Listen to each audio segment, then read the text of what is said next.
Hello, good afternoon. Okay, so as I mentioned in my previous video, in this video I'm going to talk to you about the philosophical musings of the French philosopher Rene Descartes. Descartes is most well known for, well, actually, if you do mathematics, you might know that you might know him as a mathematician. He's the person who came up with Cartesian coordinates and calculus. But in addition to being a mathematician, he's also a well-known philosopher. In philosophy, he's most well-known for his work entitled "The Meditations on First Philosophy." So today we are going to address some of the themes that come up in the first and second of his meditations.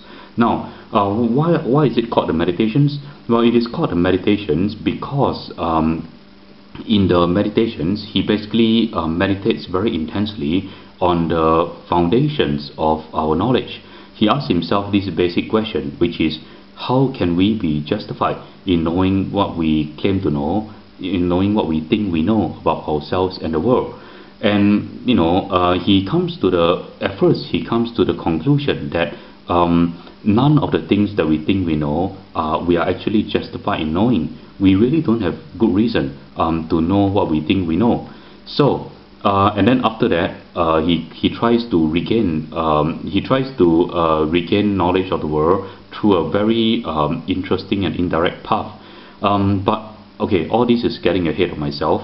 I'm going to try to start from the beginning. So in the first meditation, he is sitting in his room one day in an armchair and asking himself, how can I be sure that all the things that I think I know throughout my life are things that I can actually be certain that I know?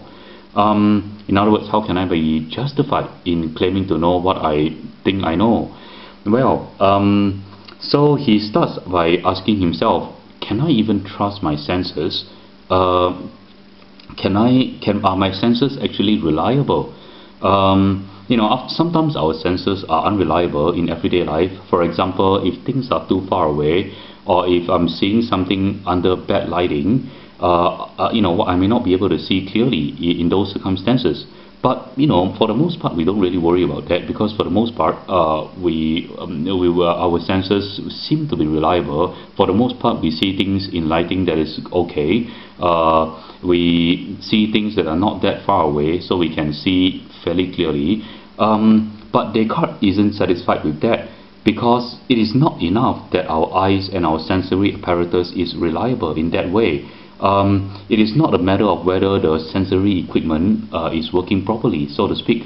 The question, the more disturbing and further question is whether, even if the sensory equipment is working properly, can you still be somehow wrong or deceived about the knowledge that we get through the senses? So the first thing that he considers is, could I be insane?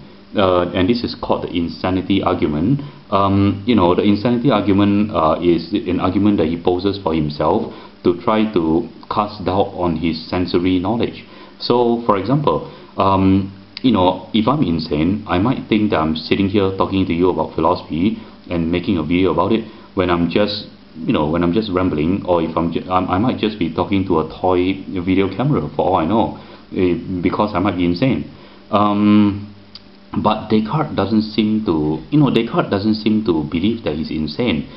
He sort of entertains the idea that he might be insane, and then he quickly dismisses the idea. He thinks that, well, he's probably not insane. He's probably not insane anyway. So first he comes out with the insanity argument, and then he quickly dismisses it as a way to undermine his knowledge. But then here's another thought. Even if I'm not insane, how do I know that I'm awake? I mean, how do I know that I'm actually sitting here in waking life talking to you about philosophy, and not just dreaming that I'm talking to you about philosophy? I mean, how do I know that I'm not asleep now and dreaming that I'm talking to you about philosophy right now? I might try to say, well, my dream images, my dream experiences are never as vivid or as real feeling as my waking experiences. But that's not always true, because many of us have had dreams which feel as lucid, as vivid and real as our waking experiences. So even though what I'm experiencing right now in talking to you about philosophy seems real, could it not be that I might just be dreaming? And here's what's really interesting. If I cannot be sure that I am dreaming right at this very moment, when I think I'm awake, how can I be sure? How can I be sure that I might not be dreaming the rest of the time that I think I'm awake? In other words, how can I be sure that I'm not dreaming up this entire life? I don't know. There's no way to be sure. Pinching myself isn't going to help, because sometimes, if you try to pinch yourself in a dream, you might not wake up anyway. So there's really no way to be sure that I'm not dreaming right now, and I'm not just dreaming that I'm talking to you about philosophy. I'm not sure. There's no way to be sure that my entire waking life as I know it is not a dream. And if my entire waking life might be a dream, then there's also no way to be sure that the world as I know it from my waking life is also not a dream. So in other words, the entire external world, including my body and my friends and family and everything that I have known so far, might just be a dream. So if everything might just be a dream, then there is no way to be sure that anything that I'm taking into my senses right now is real and mind independent.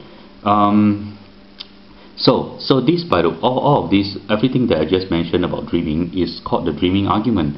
And so it is by way of this dreaming argument that Descartes tries to show that we cannot be sure that we are dreaming at any given moment. We cannot be sure that the entire world as we know it is just a product of a dream. So that means that none of our senses is reliable. None of our senses can be trusted to give us a full picture of a reliable picture or true picture of reality, because none of our senses because we have no way of distinguishing the waking life senses from dreaming senses.